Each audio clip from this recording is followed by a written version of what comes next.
touring projects using stimulus money in New Hampshire and Vermont.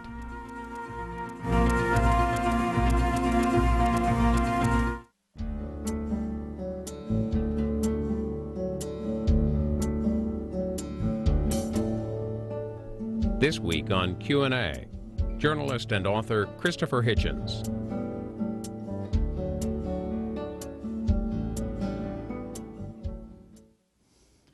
Christopher Hitchens, what's it feel like to be 60? Very much the same as it did to be 59. These are arbitrary dates in a way. Edmund Wilson wrote an article called The Author at 60. He wouldn't even say myself at 60 or Edmund Wilson at 60, or it had to be The Author at 60, which I'm going to read later on this week. You're just days into the 60th year. What's life like? I suppose I would add one thing, I mean, since you do ask. In a funny way, I never expected to live this long. Why? And the even more strange thing about it is, well, I can remember when 30 seemed very old to me. And I was probably only early 20s then. And that thought kept on decade by decade. And also, I didn't used to get the blues, as some people do, as decades turned. With 60, the risk of it is you say, I remember the first time I met Brian Lamb and came on C-SPAN. That was 28 years ago. And you think, I may not have another 28 to come. That hits you a bit more than it did when you were 40, let's say. What is life like for you? At present? Yeah. Well, I'm writing a memoir, so I'm having to go through all this anyway. And again, great stretches of time are involved, and the realization that first, I've seen more days than I'm going to see, seen more sunsets and dawns than I'm going to see. I can live with that. I always knew that was true. No point being in denial there. But if I didn't have children to date things by, I think it would seem very arbitrary. But what makes it real is realizing that I have a son who once was on this show with me, remember? He's 10 years old. Who will be a quarter of a century old next month. He'll be 25 years old. He will. What's he doing? He's working for a think tank in London called the Centre for Social Cohesion. Bit of a mouthful name, but it essentially says that religious groups shouldn't make special claims, that there should be a national and common citizenship without being denominated by faith. You have two other children. I do have two daughters. In fact, at present, I can say I'm the father of two teenage girls. But that'll change in September when Sophia will become 20. And perhaps even more dramatically, Antonia will become 16. So what has been your, this is not heavy-duty policy, I know, but what has been your kind of mission with those three kids? What kind of a father have you been to them? Pretty indifferent, I suspect. I mean, I always feel that I get better with children the older they get.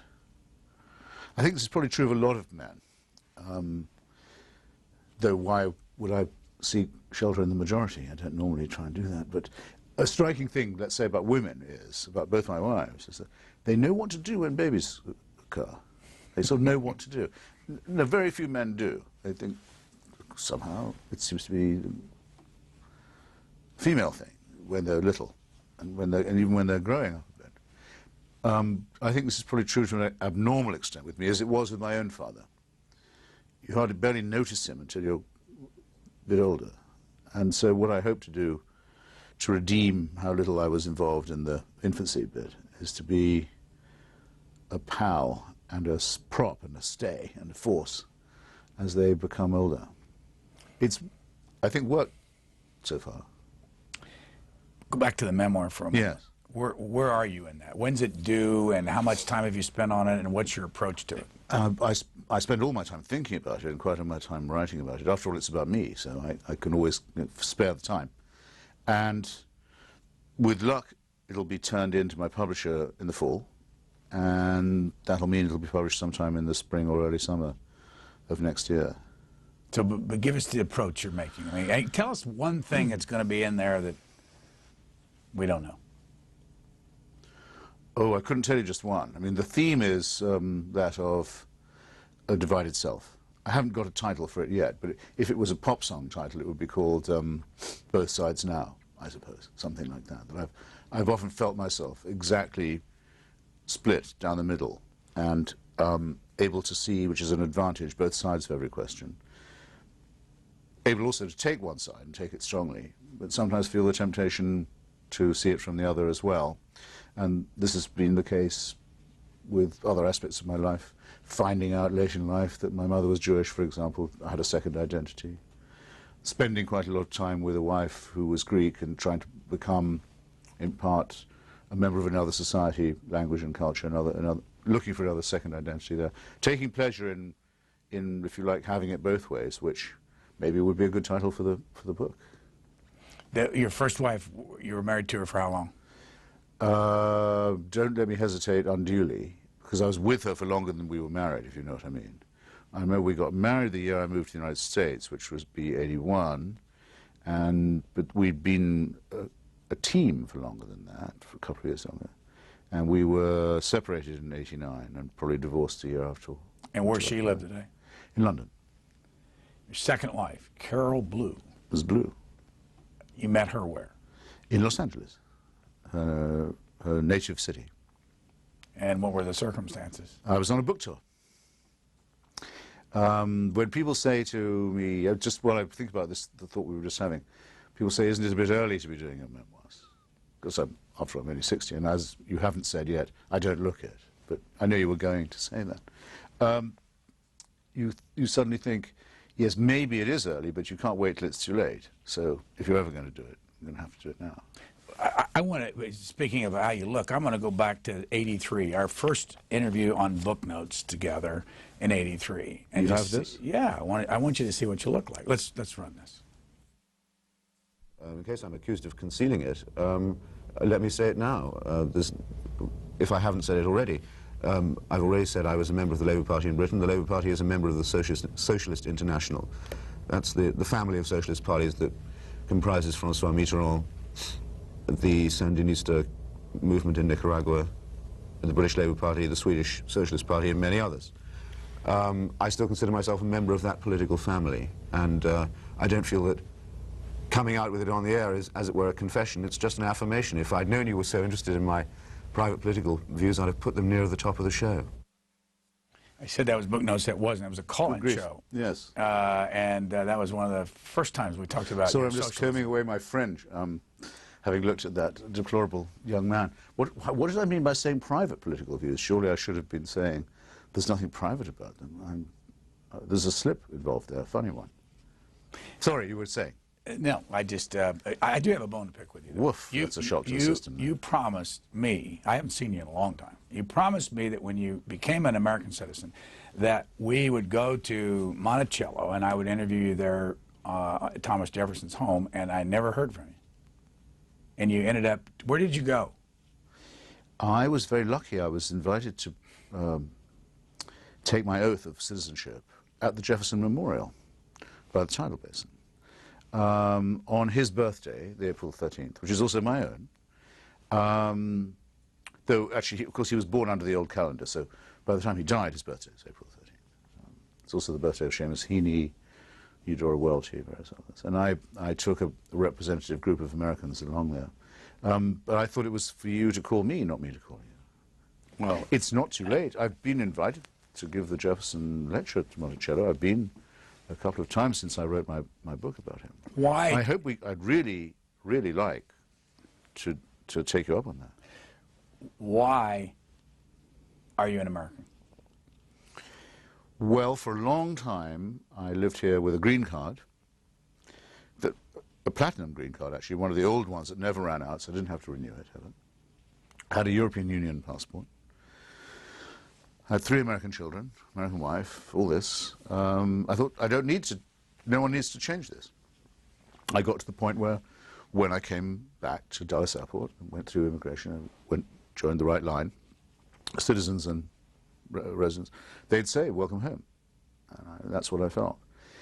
It was after 9/11 that I began to feel that I hadn't paid the full price of the ticket, that I was in a way cheating on my dues. And that's for 2 reasons. One, at that point, and afterwards, the United States began to be subject to a fantastic campaign of slander and defamation.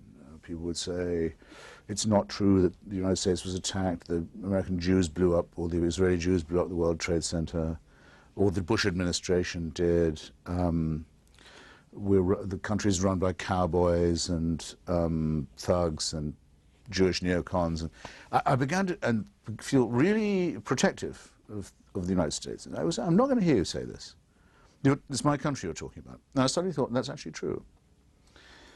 So there was that. And then I thought, because we're now going to have to talk about war and about fighting and fighting back, if I'm going to stand up and say that I think that we ought to be sending our armed forces overseas, I think I probably should be someone who could, in the last resort at least, be sort of called upon to do so. Actually, you can be drafted if you've got a green card.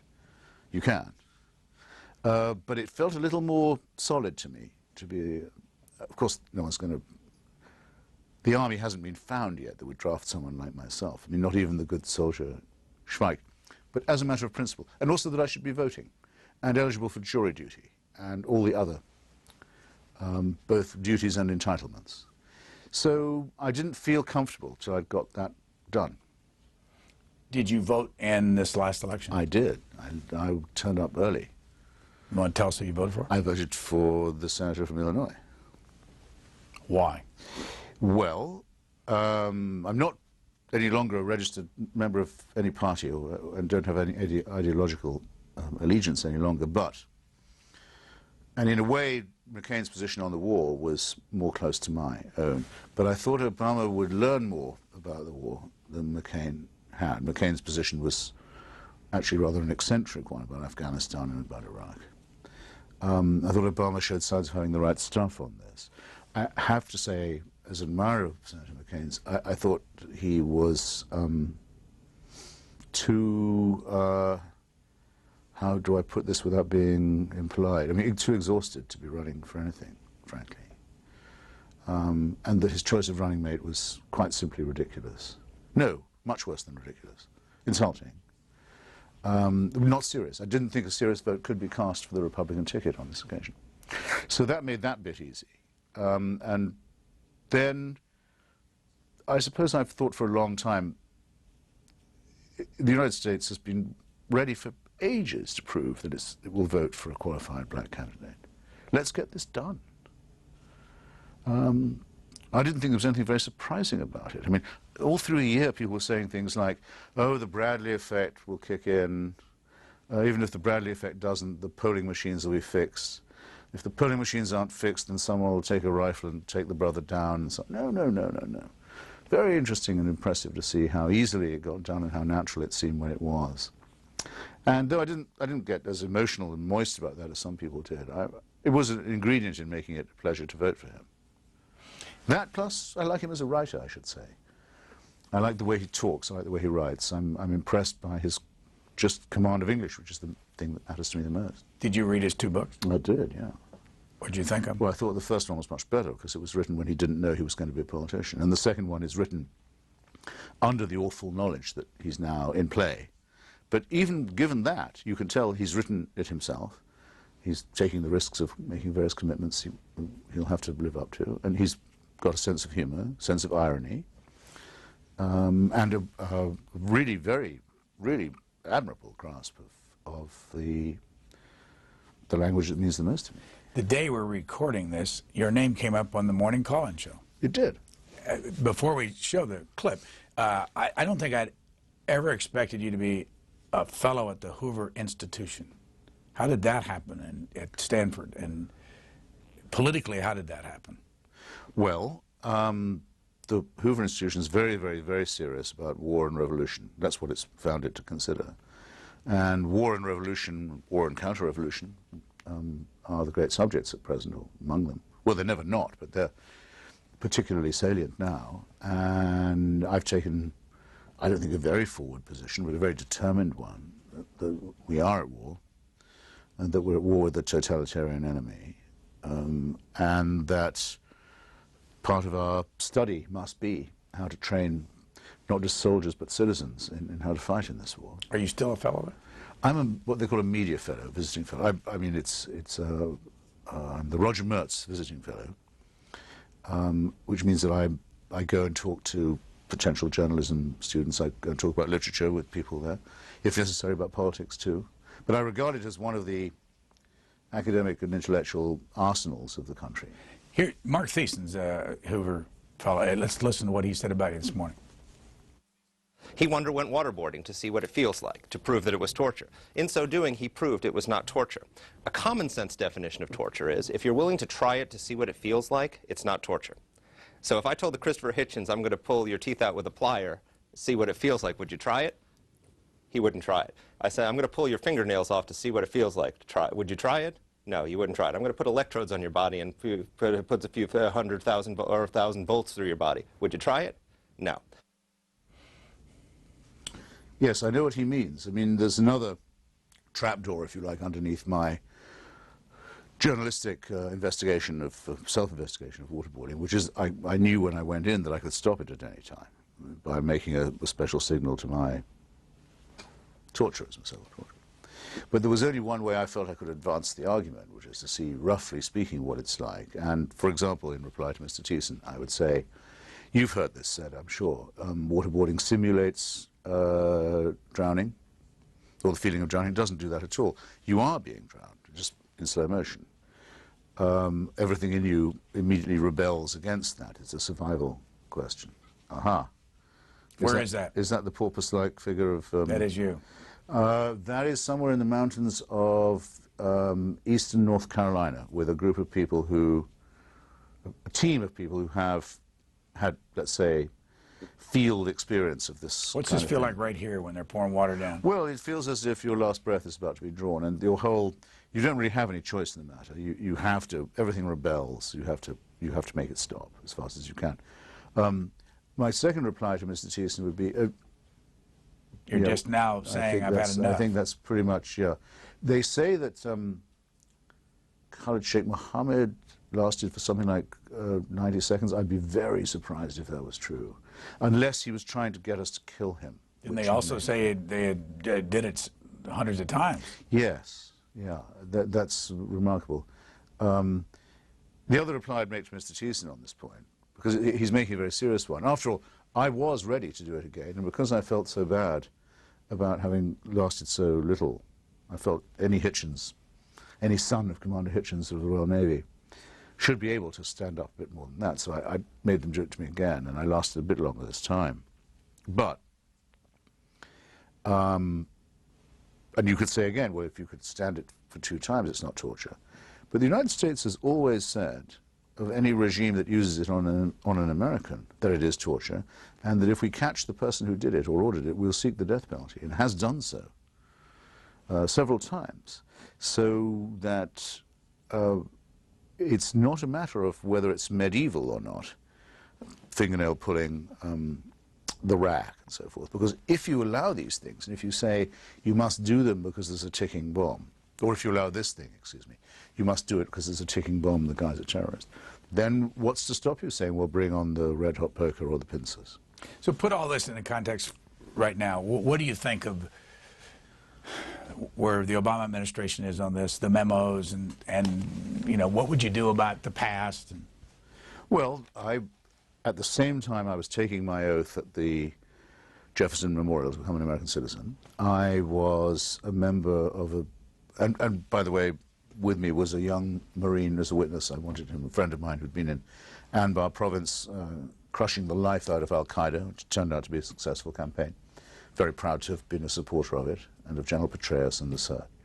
But at the same time, I was a member, named member, of a lawsuit brought by the American Civil Liberties Union against the National Security Association, against the NSA, and, on illegal wiretapping. I was one of the 8 plaintiffs. And it seems to me that that's what it is in a way to be an American. That you have the right to, in fact the duty to do that, and to question the way the government is fighting your war, or treating you as a citizen, even if you're strongly in favor of every measure that's taken to resist and combat terrorism, Islamization, and the totalitarian regimes that have in the past supported or underwritten it. So right now, what should this town do about what happened in the Bush administration? Well, I mean, I'm not a friend of the CIA, as you know, and that would have been the young Hitchens who you just saw back there, the one with the fringe and the Socialist International. The kid. Yeah, the kid I'm proud of what he was saying about the Central Intelligence Agency. I mean, this is an agency that gave away Nelson Mandela's whereabouts and identity to the South African police when they couldn't find him, let him in for 25 years of imprisonment. That was the CIA. Murdered the elected, or helped to murder the elected president of Chile. Countless other horrible crimes in Greece, Uruguay, Cyprus, elsewhere. Not only that, these are criminal things, but repeatedly told us that the Soviet Union was an economic superpower right up till '89, that it was entering its golden age, and so on. It was a fantastically successful country when it was falling to pieces. George Tenet, on the day of 9/11, said to former Senator Boren, the first thing our head of intelligence said on that day was, looking at the towers go down and the planes fly in, he said, it's quoted in Woodward's book directly. He says, I hope it's not those guys from the flight schools in the Midwest, who he knew about and hadn't done anything about. So they try and cover their traces and their failures and their betrayals by torturing people. So they can say, hey, we've got results at last. This will not do. We can't have that. So someone has to go down for this, I think. I think the CIA should be closed and padlocked anyway and should be restarted. I don't think it's even susceptible to reform. And I think that's been proved by everyone who's tried to run it since Tenet. And then I think I have a special hatred for the shady lawyers who tried to think of excuses, tried to think of half-baked legal reasons why we shouldn't honor the Geneva Conventions, and had those passed on to men in the field who were under orders. But I want it clarified and combed out. I've been to Guantanamo and I've been to Abu Ghraib. And Abu Ghraib was much worse under Saddam Hussein, I know. And there are many worse Cuban prisons on the other side of the line in Cuba, in Guantanamo. There's a political prison there too. But that doesn't excuse us. Want to go back to, and this program is not meant to have any major theme, it's just to snapshots of Christopher Hitchens' life in preparation for the memoir.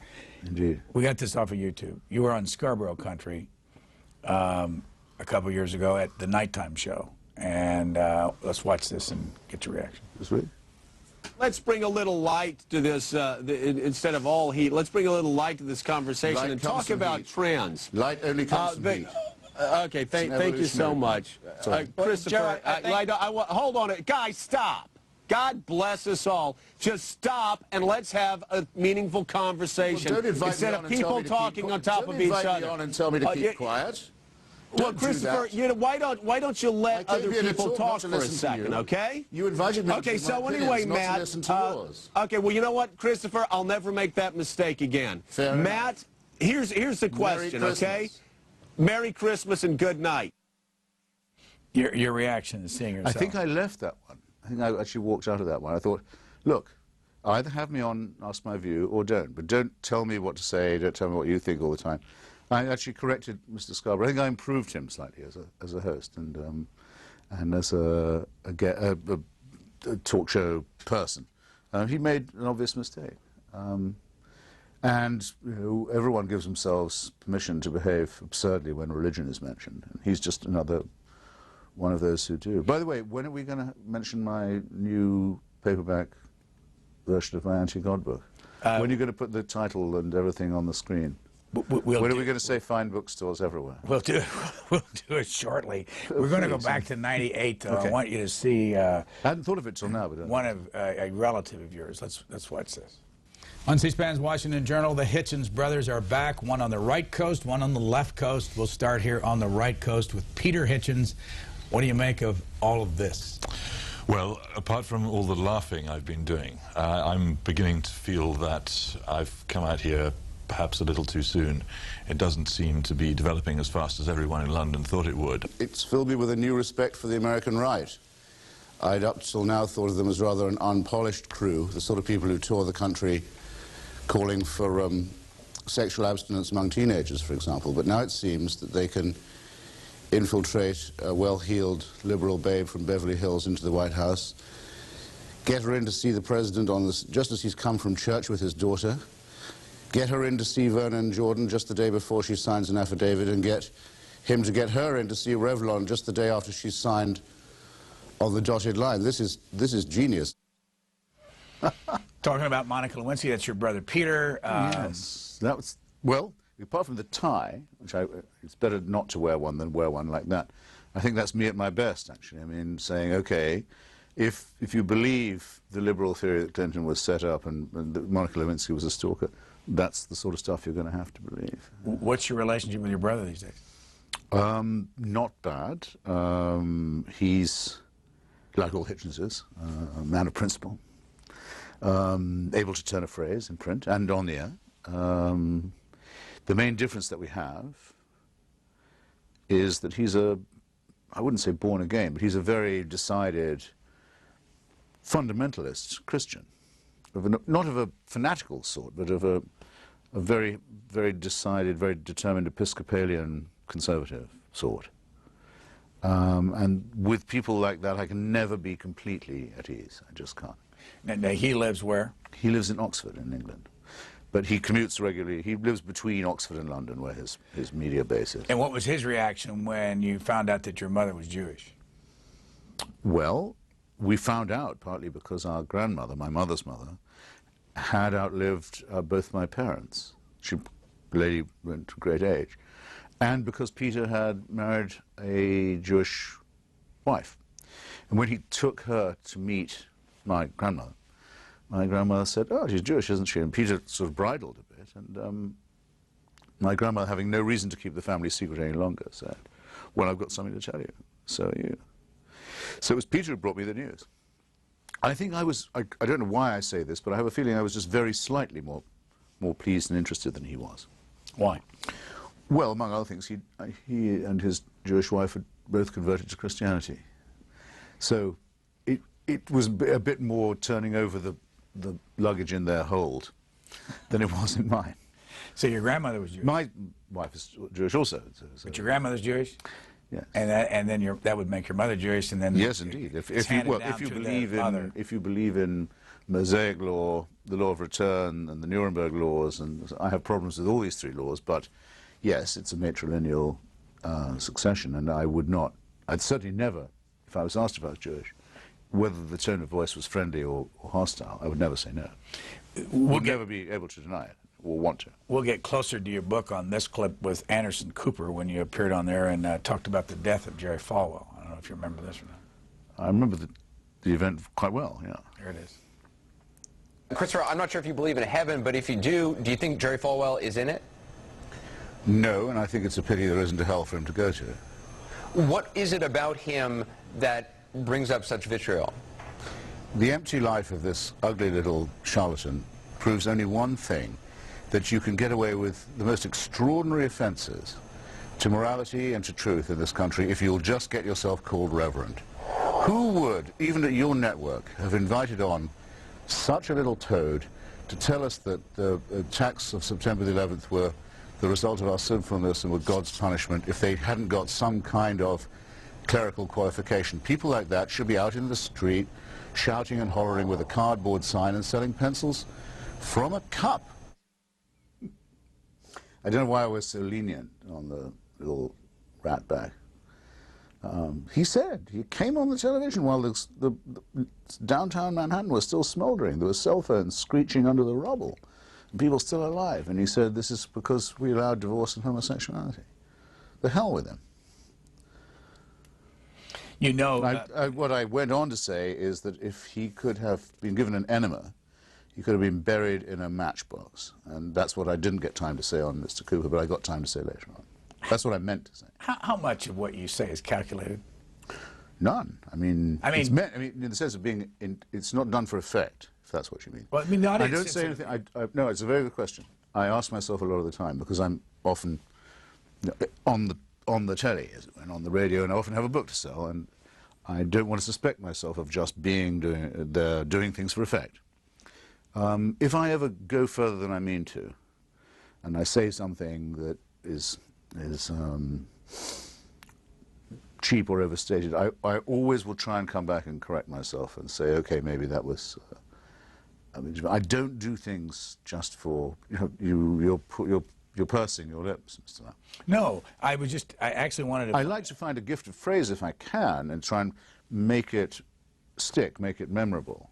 I really wanted to ask you, though, when there was an occasion where you and someone else really were, the word mad doesn't describe it, but you were furious with one another, or you really had a confrontation that was personal and serious and deep. On the air, with anybody, just in life. I mean, people that watch television never know how much of it's a gimmick. Exactly, and that's where one wants to suspect one's own motives.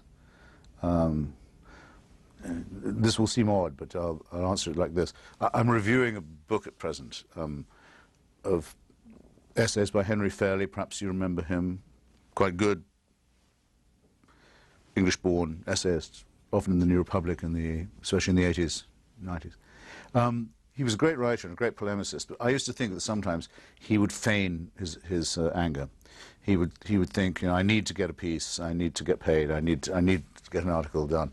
He would invent a subject to be annoyed about, and I just think that will always show. So I suppose I have to submit myself, in answering your question, not to my own verdict that you're inviting, but to the safekeeping of the good taste of the audience. I mean, if the people who read me and watch me, if they think I'm doing this because I just want to make a splash, well, they're entitled to think that, and I would obviously suffer a decline in respect. I don't think, in fact, I give off the impression that I do this for effect. But back to the other part of the question, though, what's the biggest, most serious feud you've had with any individual?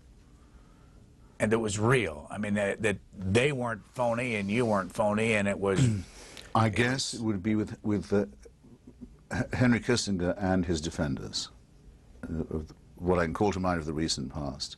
I wrote a book saying that I thought he should be arrested and put on trial, and that if he was, he'd be convicted for crimes against humanity and for war crimes. And he made a very crude reply to me on television, in point of fact, saying that I was everything from a Holocaust denier to a person who trashed Jackie Kennedy. And in fact, on both those charges, as you know, I can't be indicted, but I eventually got his lawyers to issue an apology about this, and I took it very seriously indeed, and I hate him, and I hate the toadies in the press and in the academy and in publishing who've helped to smooth his path. You hate him? Hate them. Hate him. Yeah. And what's the... I feel it's an insult that such a person is around, is deferred to, is consulted, is treated with politeness in the academy and by our profession and in the publishing industry. I've said all that. Have you ever met him?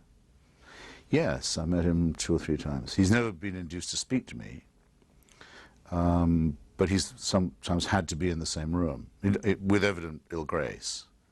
I think, no, that's probably been, for me, the most long-lasting and deep-going and most hate-based relationship I've had with anybody.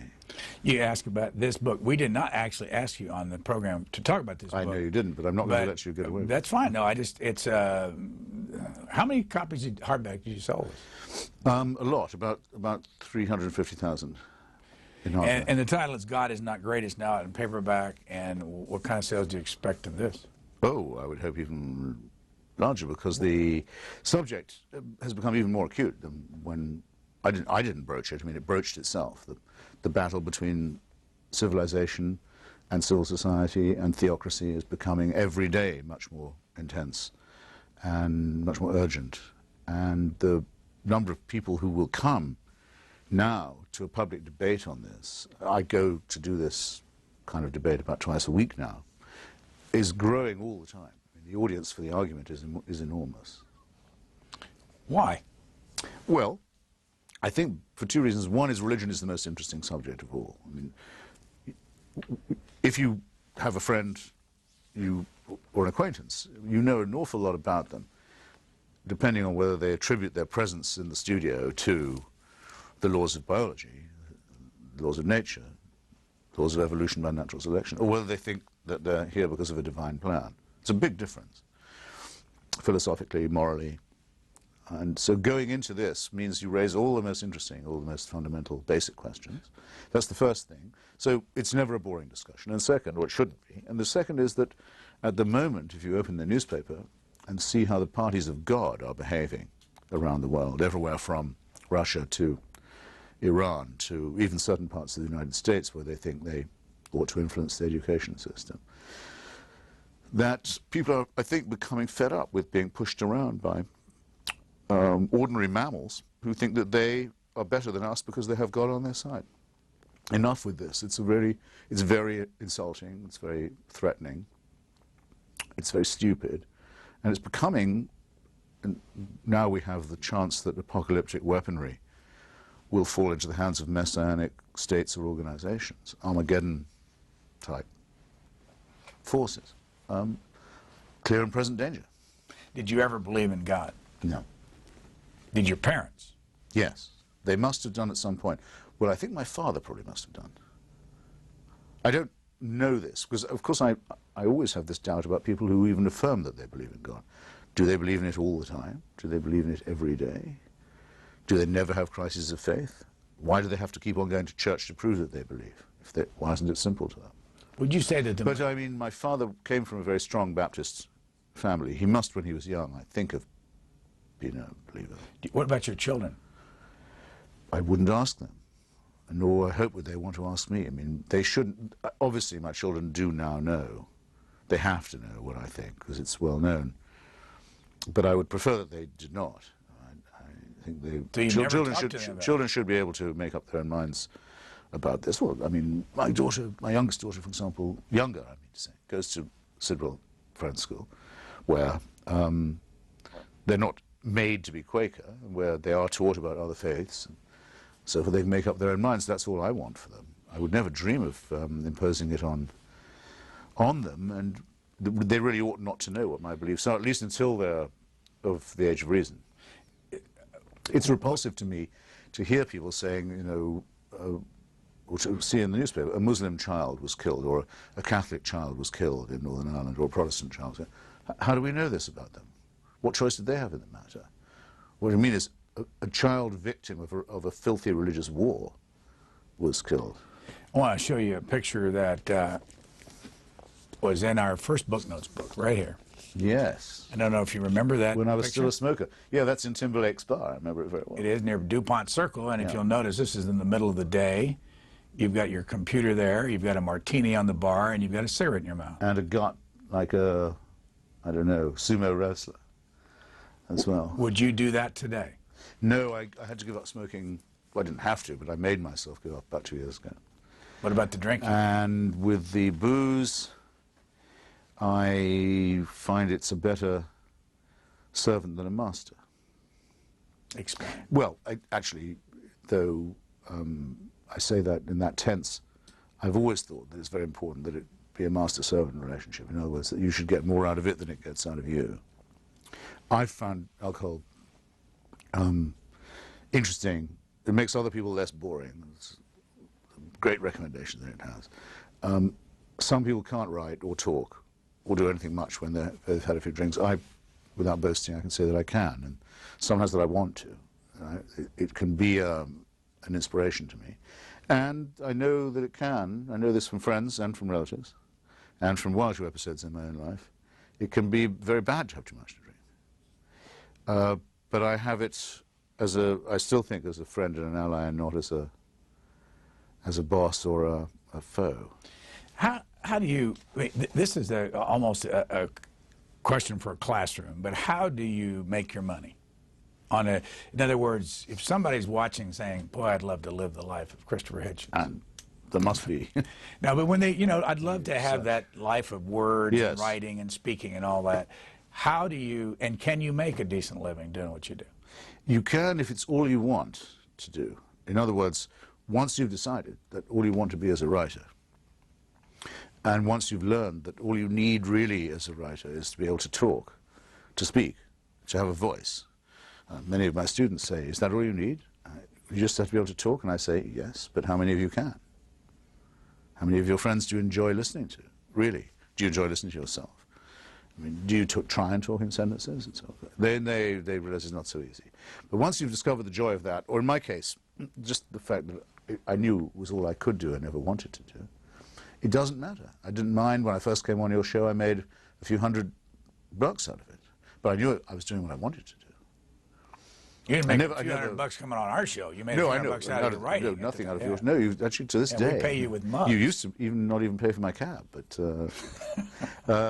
no. But so I knew that I was making a few $100 a month out of writing, but it was what I wanted to do. So there was nothing to.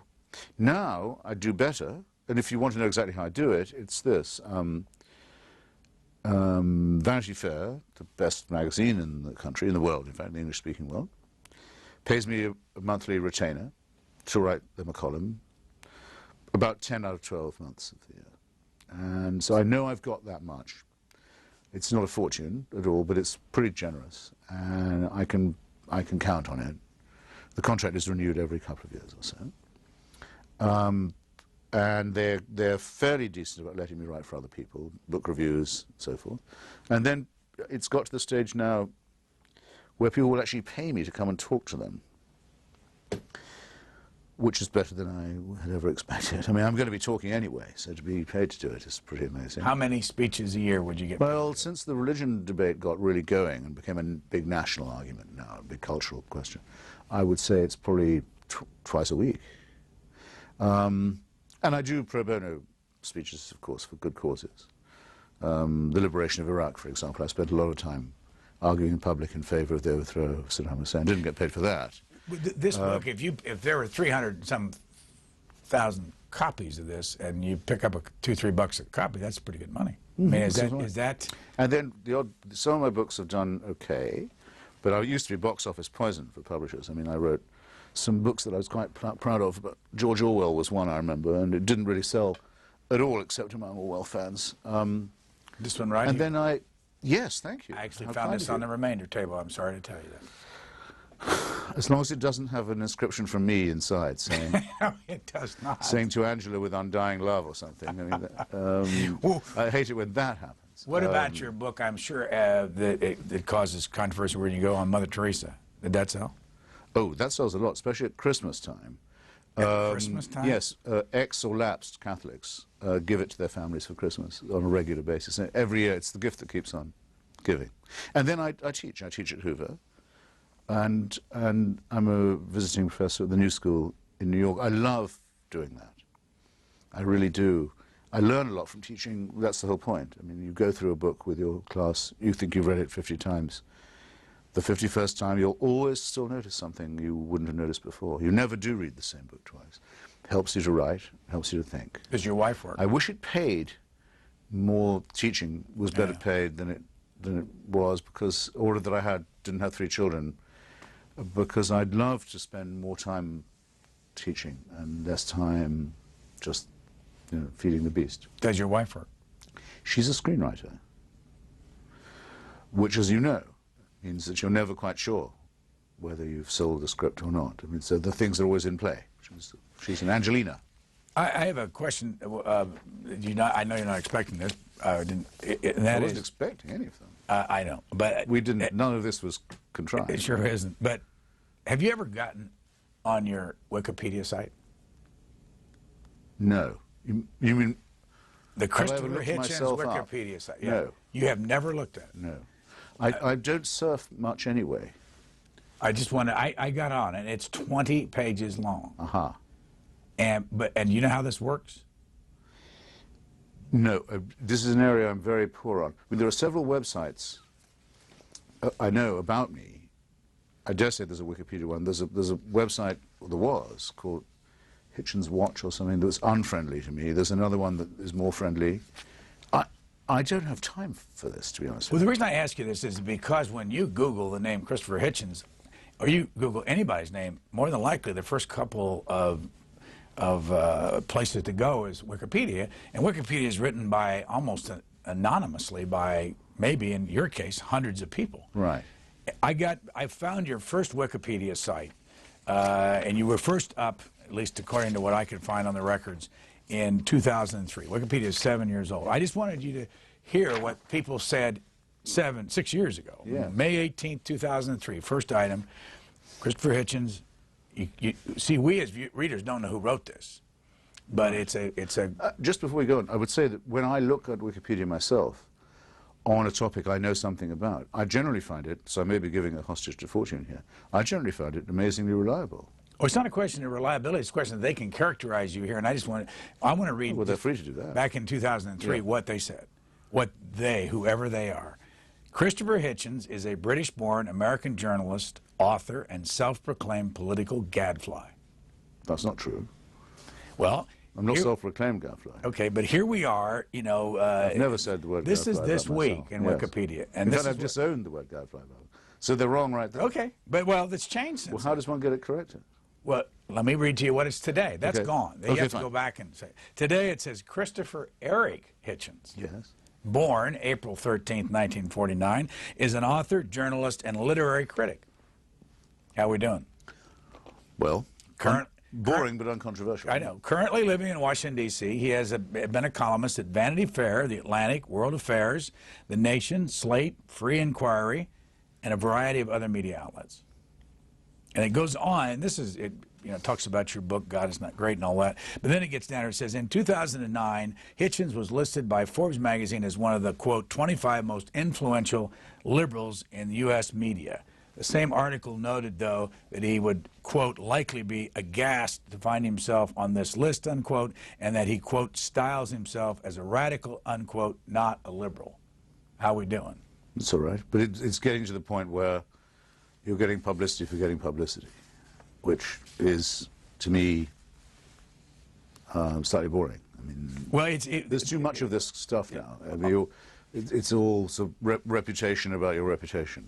Often, Wikipedia has nothing to do with being exciting or boring because they have so many people get their hands in the pie on this thing. No, but what they're saying is they might as well say there's a perception that rather than the following is the case. Well, because I don't know. I can't see why there's so much of this stuff, but. Yeah, well, anyway, I know there is. It goes on forever and ever, and I just, I was interested in whether. Well, so will I, but if allowed to do so. They have the different categories: literary review, Hitchens and the Nation staff, and then they quote one of your old friends, Alexander Cockburn. What's your relationship with him now? I haven't seen Alexander since his beautiful niece's wedding, where he officiated a little while ago. We used to see a lot of each other, but we live on remotely opposite coasts now. He's in Northern California, and I'm in Washington, D.C. On about the third page of Wikipedia, or fourth page, it says, among his most severe critics is one-time colleague and friend Alexander Cockburn, a weekly contributor to The Nation. On August the 20th, 2005, Cockburn wrote, what a truly disgusting sack of you-know-what. Hitchens, and there's another four-letter word, yes. The guy who called Sid Blumenthal one of his best friends and then tried to have him thrown into prison for perjury, a guy who waited until his friend Edward Said was on his deathbed before attacking him in the Atlantic Monthly, a guy who knows perfectly well the role Israel plays in U.S. policy, but who does not scruple to flail Cindy Sheehan as a LaRouche and an anti-Semite because maybe she dared mention the word Israel. Well, he's nearly right about that. I mean, the sack of, etc., is better of anyone's opinion, but on the criticisms of Edward Said, I didn't publish them when he was on his deathbed, except in that I kept on publishing them. He and I had a couple of long-standing disagreements, and those didn't change when he was ill, and they didn't indeed change after he died, when I published a sort of estimate of him. I thought a fairly generous one, but which included the criticisms. It's actually rather silly of Alexander to say that, I think, because if you look at his journalism, he would rightly be proud of saying that he's often written counter-obituaries of people who've been overpraised, and he's chosen precisely the moment when there's a lot of sentimental garbage being published to say, come on, this guy wasn't so great. So it's silly of him to, he gives a hostage to fortune in saying that. Cindy Sheehan, I caught out in a lie on Slate, you can check it out. It was exhaustively done with all kinds of threats. She had said she thought her son was killed in a pro-Israeli war, Jewish war for Israel. She later tried to pretend she hadn't said this in an email, and so I caught her twice. I think it's beneath Alexander to be defending someone as cheap and demagogic as her. I mean, who remembers now the Cindy Sheehan campaign, honestly? And what if we'd listened to her? If we listened to her and pulled out our troops as a result of her hysteria, Iraq would now be run by Al-Qaeda, and Al-Qaeda could have claimed to have driven us out in ignominy and shame, instead of which Al-Qaeda has been defeated and humiliated. And Iraq is at least on course to become, many shoals ahead of it, a decent society. No one can possibly wish that Cindy Sheehan had been listened to then or any other. By the way, I'll be glad to let you see this. This is 20 pages long, one of the longest that I've seen in Wikipedia. So they're defining you, and when you go out to speak, you'd be surprised how often you might be introduced with the information that's contained in here. Yes, well, I'll bear it in mind. But now that there's YouTube and now there's all this stuff, it's hopeless to even want to, and in fact, fortunately I don't, want to have any control over one's own image. Let me ask you, in our time remaining, yes. And you're a historian, you talk about the world, where do you fit 9/11 in events that have happened in world history? I mean, how is this going to fit 25 years from now? I think it'll fit with a couple of other events. One that, to me, gets more and more significant as time goes by, where you also very kindly had me on. 14th of February 1989, the Ayatollah Khomeini's fatwa against Salman Rushdie. There's a new book by a man called Kenan Malik, an author in Britain, about the fatwa against Rushdie, and it's called From Fatwa to Jihad. And I think that the hinge moment in history, the time when things were turning in a major cultural way, historical way, is somewhere between 89 and 2001, when a wing of Islam, at any rate, a certain arc of the Muslim world, decided that it was at war. And then it took a little time for us to discover that we were at war too. But history does turn a bit more slowly than that. There aren't, when you have a moment like Sarajevo in 1914, say, or some apparent flash of, or the Bastille in 1789, or Lexington. What these flashes illuminate is a scene that's already been prepared, already been set. And that's the way I think to be a historian, the way to look at things.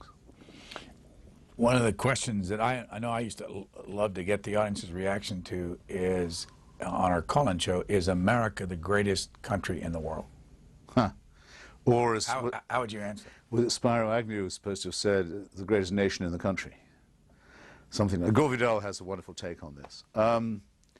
It's something to be proven rather than stated, it seems to me, something to be demonstrated rather than affirmed. But yes, I would say, in this sense, as someone who used to take pride in being called a revolutionary, maybe sometimes for good and sometimes for slightly callow reasons, but anyway, I'm not ashamed of it. Where's the Russian Revolution now? It's gone. Where's the Chinese Revolution now? It's mutated into something completely opposite, different to itself.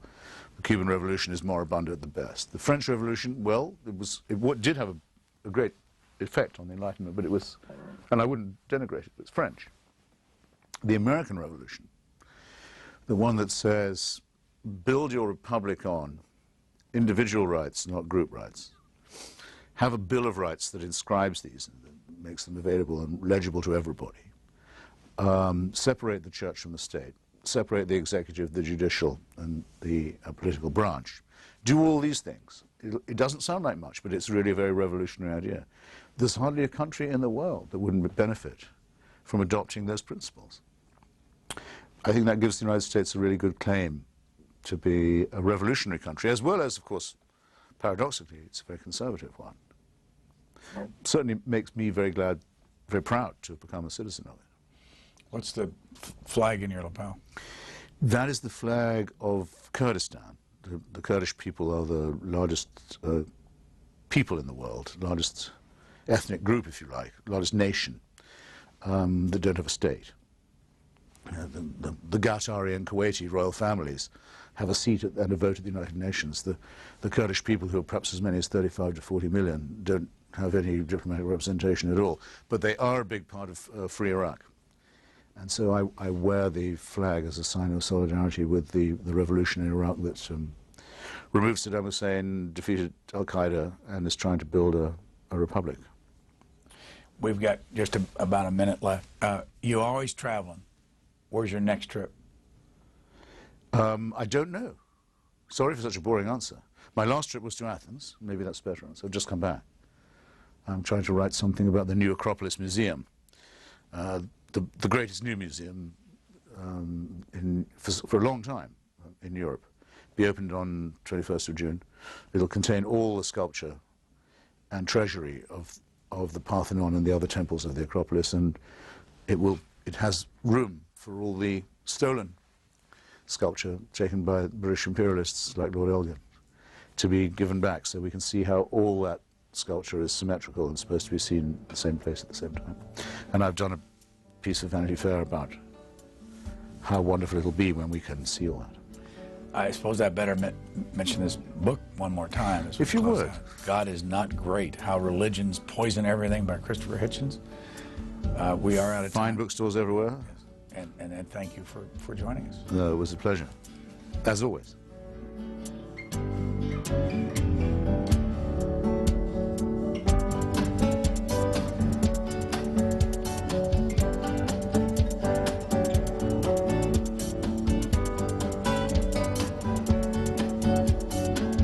For a DVD copy of this program, call 1-877-662-7726.